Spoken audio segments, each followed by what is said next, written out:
दोस्तों, welcome back to शिक्षा परीक्षा। शिक्षा परीक्षा की आज की क्लास में किसी संख्या के गुणनखंडों पर आधारित प्रश्नों को आज हम करेंगे, यानी question based on factors divisors of a number.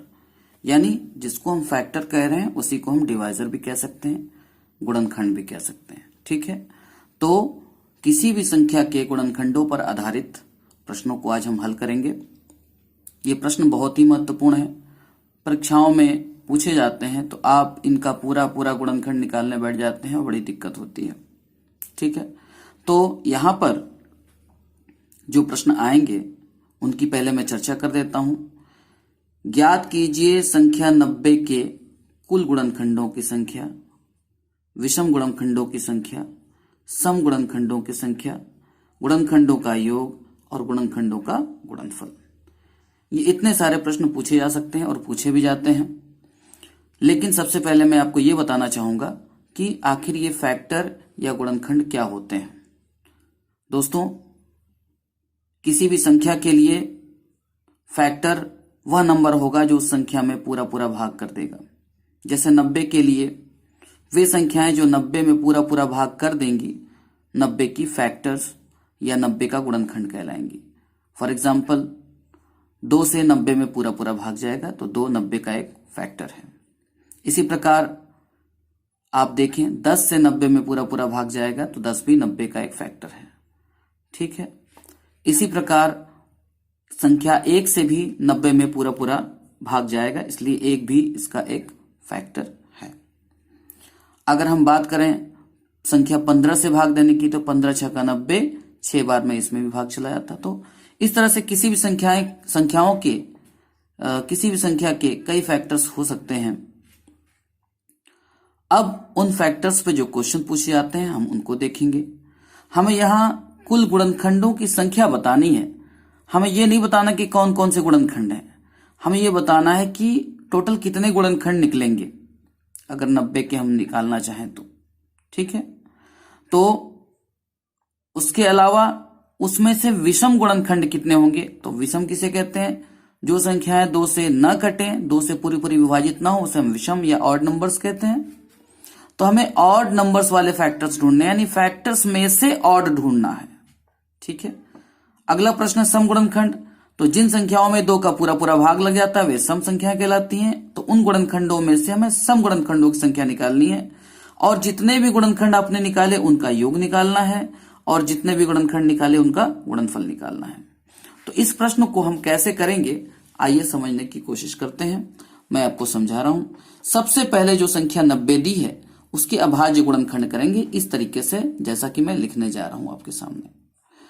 मैं यहां पर लिखने जा रहा हूं 90, उसके बाद इस तरीके से मैंने एक टेबल बना ली, और टेबल बनाने के बाद मैंने इसको 2 से भाग दिया, क्योंकि ये 2 से कटेगा। प्राइम नंबर से यानी अभाज्य संख्याओं से काटना, तो सबसे छोटी अभाज्य संख्या 2 होती है, 1 नहीं होती। मैं आपको जब नंबर सिस्टम पढ़ाऊंगा तो आपको बताऊंगा।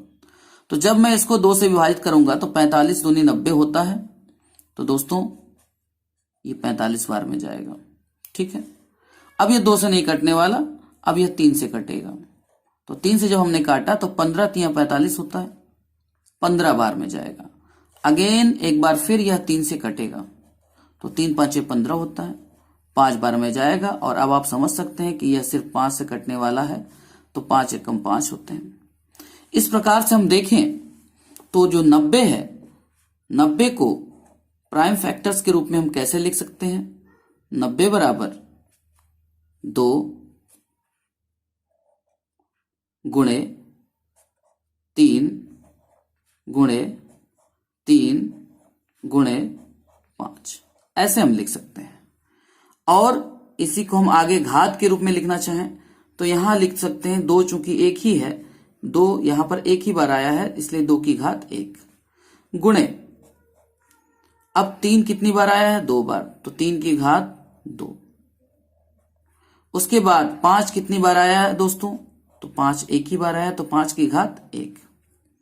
इस प्रकार से हमने प्राइम फैक्टर्स में तोड़ने के बाद प्राइम फैक्टर्स की घात के रूप में हमने 90 को लिख लिया।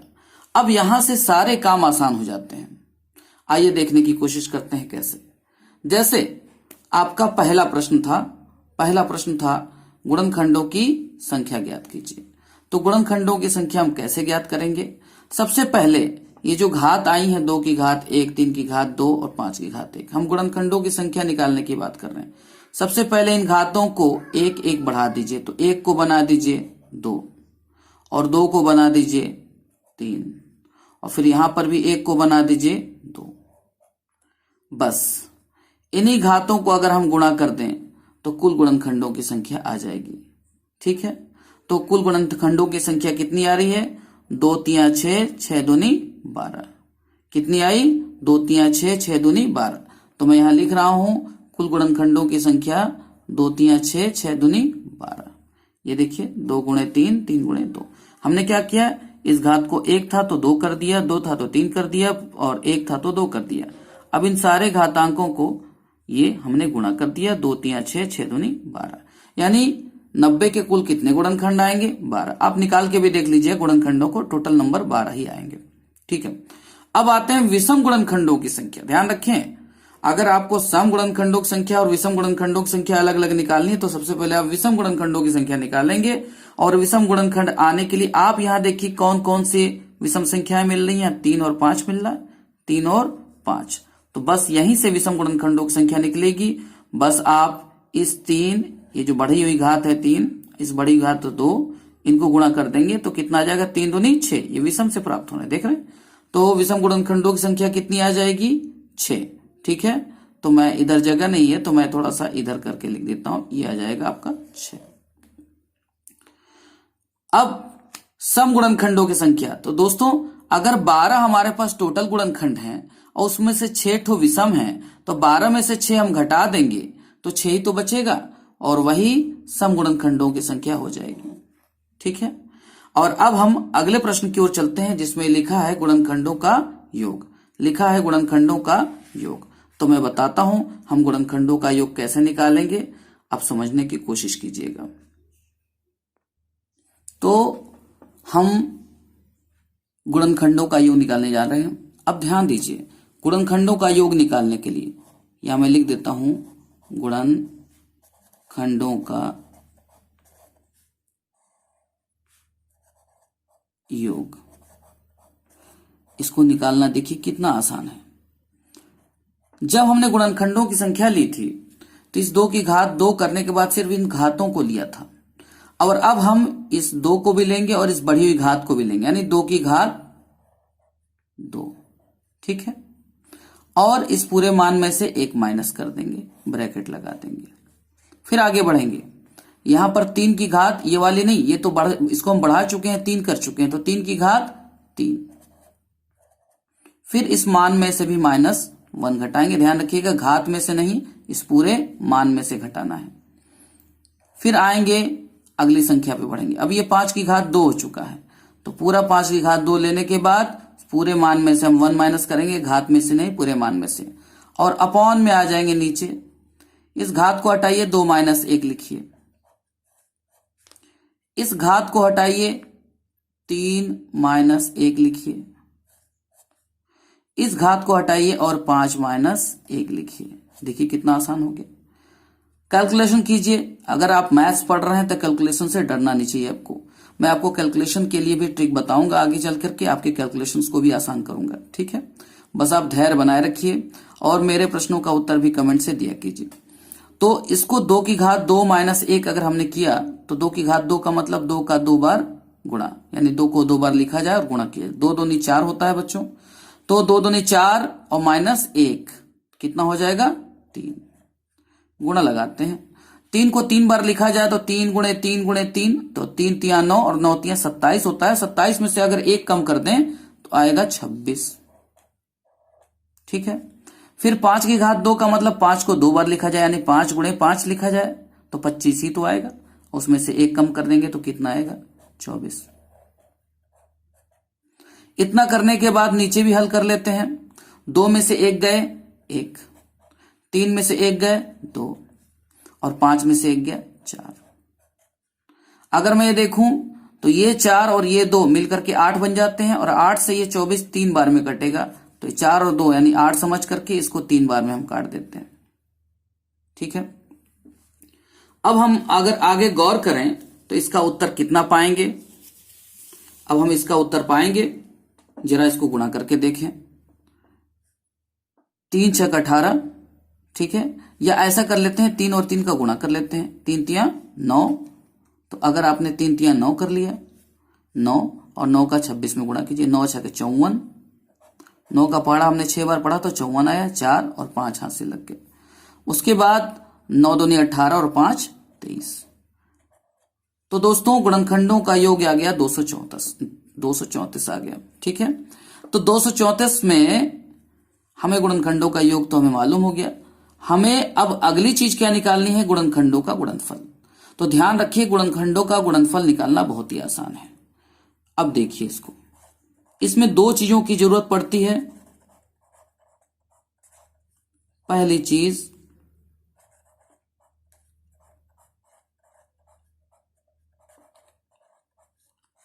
चीज वह संख्या जिसके ये गुणनखंड है, तो वह संख्या है 90।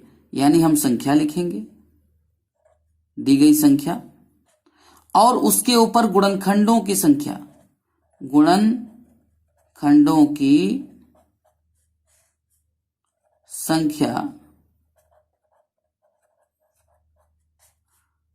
गुणनखंडों की संख्या बटे 2। तो अगर हम संख्या को गौर करें तो हमारे लिए संख्या कौन सी थी, 90 थी। आप जानते हैं प्रश्न में 90 ही हमारी संख्या है। और गुणनखंडों की संख्या कितनी आई थी, 12, याद होगा। तो 12 और 12 में 2 से भाग दे दिया तो कितना आ गया, 90 की घात 2 छक्का 12। यानी ये 6 बार में 2 छक्का 12 कट जाएगा, तो 90 की घात 6 आ जाएगा। आप इस उत्तर को इस घात के रूप में ही रहने दीजिए। जब कभी प्रश्न पूछा जाता तो घात के रूप में भी देता है। तो उम्मीद करते हैं ये प्रश्न समझ में आ गया होगा। अब हम आगे बढ़ते हैं और आगे है ये प्रश्न, संख्या 36 के कुल गुणनखंडों की संख्या ज्ञात कीजिए। संख्या 270 के गुणनखंडों के का योग ज्ञात कीजिए। संख्या 360 के गुणनखंडों का गुणनफल ज्ञात कीजिए। और एक सरप्राइज सवाल आपके लिए, इस चीज का मान ज्ञात करना है, बार 1.234 बार, 3 और 4 के ऊपर बार है, 2 के ऊपर बार नहीं है, -3 बार 0.2 बार। मैं देखना चाहता हूं कि आप इसको हल कर पाते हैं कि नहीं। कमेंट बॉक्स में लिख करके भेजिएगा। और अगर आप चाहते हैं कि मैं इस प्रश्न को हल करूं तो आपको अगले वीडियो तक इंतजार करना पड़ेगा। थोड़ा सा कष्ट होगा लेकिन आप ट्राई कीजिएगा। और ये सारे प्रश्न होमवर्क आपके हैं और एक तरह से ये आपका ट्रायल क्वेश्चन है। देखता हूं कि आप इसको कर पाते हैं या नहीं। और अगर आप नहीं कर पाते हैं तो कोई चिंता करने की जरूरत नहीं है, मैं इस प्रश्न को जरूर बताऊंगा नेक्स्ट वीडियो में, और इंतजार कीजिएगा। अरे भाई चले कहां, अभी रुकिए, अभी बाकी है, अभी भागिए मत, वीडियो को पॉज मत कीजिए, वीडियो को कट मत कीजिए और कुछ सर्च मत कीजिए, पहले देख लीजिए उसके बाद जाइए।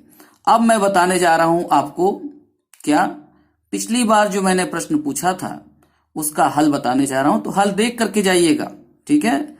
दावत वावत में जाइएगा लेकिन एक पूरी कम खा लीजिएगा, खाना बहुत देर तक चलता है, ठीक है। तो थोड़ा सा इंतजार कीजिए। और अब मैं आपके सामने आपको पिछले प्रश्न का हल बताने जा रहा हूं, ध्यान से देखिए। दोस्तों पिछले प्रश्न में मैंने आपसे पूछा था कि 1 से लेकर 1000 तक की संख्याओं का गुणनफल के दाईं ओर अंत में शून्यों की संख्या कितनी होगी। तो अगर आपकी संख्याएं 1 गुणे 2 गुणे 3 गुणे dot dot dot dot dot कहां तक हो, 1000 तक हो, और शून्यों की संख्या निकालनी है, तो संख्या 1 से शुरू हो रही है, कोई दिक्कत नहीं, 1000 तक गई है एकदम लगातार होते हुए।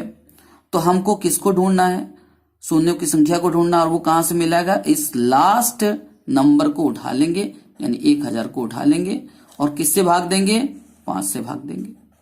अगर मैं इसको 5 से भाग दूं तो क्या आ जाएगा, 5 दूनी 10 और 2 शून्य, यानी 200 आ जाएगा। यहां से तो मुझे 200 प्राप्त हुआ। ध्यान रखें, मैं जब भाग दूंगा तो मुझे भागफल लेना है, शेषफल नहीं लेना है। शेषफल कुछ भी आए उससे हमें मतलब नहीं है, हम भागफल क्या आता है वो लिखेंगे। तो यहां भागफल 200 आया। अब इस भागफल को फिर से उठा लेंगे और 5 से भाग देंगे, और 5 से भाग देने के बाद यह आ जाएगा 5 चौको 20 यानी 40। ठीक है, ये भागफल आया। फिर उसके बाद 40 को उठा लेंगे और 5 से भाग देंगे। तो जब 5 से भाग देंगे तो 5 अट्ठे 40, 8 बार गया, हमें भागफल ही तो चाहिए। फिर भागफल हमारा कितना आया 8, और 8 में हमने 5 से भाग दिया। और फिर से देखते हैं कि भागफल कितना आता है। हमें शेषफल से मतलब नहीं, ध्यान रखिएगा। क्या 2 बार जाएगा? नहीं, एक ही बार जाएगा। तो 5 एकम 5। अब हमारे पास भागफल कितना आया 1। हमें शेषफल से नहीं मतलब है।